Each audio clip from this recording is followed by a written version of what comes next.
In May of 1945, the Third Reich was in chaos.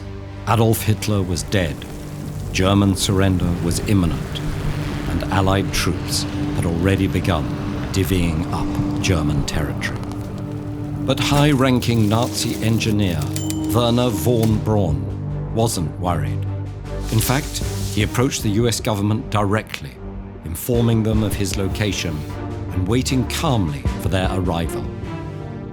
As the brain behind the world's first long-range ballistic missile, von Braun knew his expertise made him a highly valuable military asset. And sure enough, his so-called captors gave him a decidedly warm welcome. Von Braun wasn't the only Nazi scientist receiving this treatment. While World War II was almost over, a new war was brewing, and the US was eager to recruit the smartest minds in Germany before the Soviets got the chance. This became known as Operation Paperclip, a clandestine campaign that brought over 1,500 German scientists to the US between 1945 and 1962. The program was named for the paperclips attached to the files of early recruits, indicating that incriminating information like Nazi affiliations or suspected war crimes could be disregarded. Von Braun, for example, had overseen an SS project that relied on forced labor from thousands of concentration camp prisoners. While von Braun approached the US directly, other scientists had to be identified and located. One important asset in this effort was a Nazi-compiled list of Germany's top scientists, which someone had unsuccessfully tried to dispose of by flushing down a toilet. But the US was just one player in this scramble.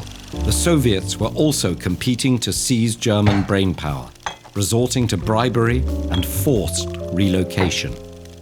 The French and British lacked the money to lure the best German brains, but that didn't stop them from kidnapping the occasional scientist. They also stole patents and dismantled factories to learn what they could.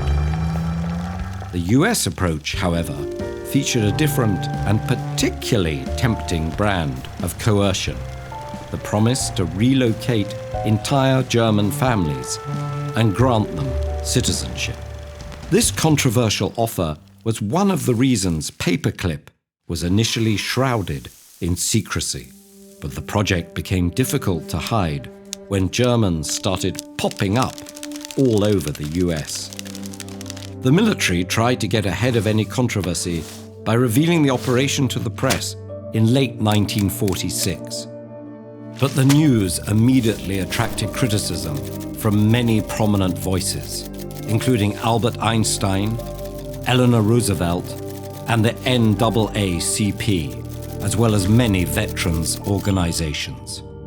These parties opposed granting German scientists citizenship, while millions of displaced persons, including survivors of Nazi atrocities, had no chance of coming to America. Most Americans were also against employing former Nazis in sensitive national security positions. But as the Cold War ramped up, the military argument for keeping these scientists out of Soviet hands overpowered popular objections. With his Nazi past largely hidden from the public, von Braun became one of the US's most important engineers at the height of the space race. In 1958, his team responded to the Soviet launch of Sputnik with the US's own successful satellite launch.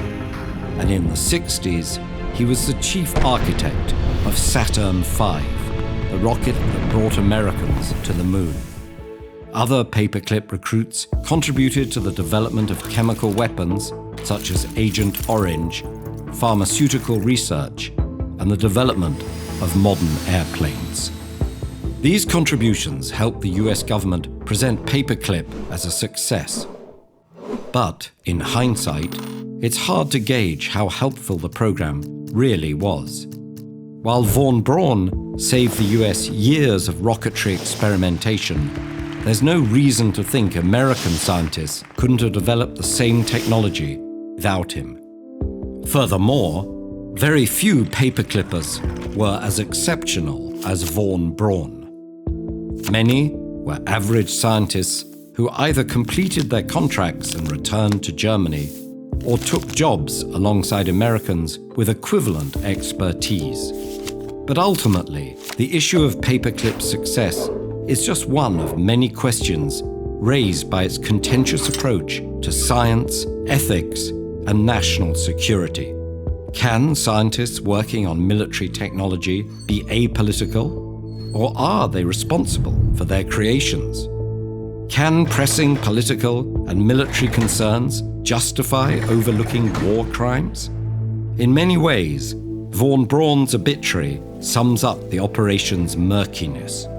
A kind of Faustian shadow may be discerned in the fascinating career of Wernher von Braun, a man so possessed of intellectual hunger that any accommodation may be justified. For others attempting to survive and escape the atrocities of the Second World War, things were much more complicated.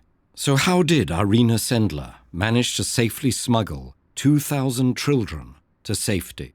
And whence did she draw her courage? Find out with this video.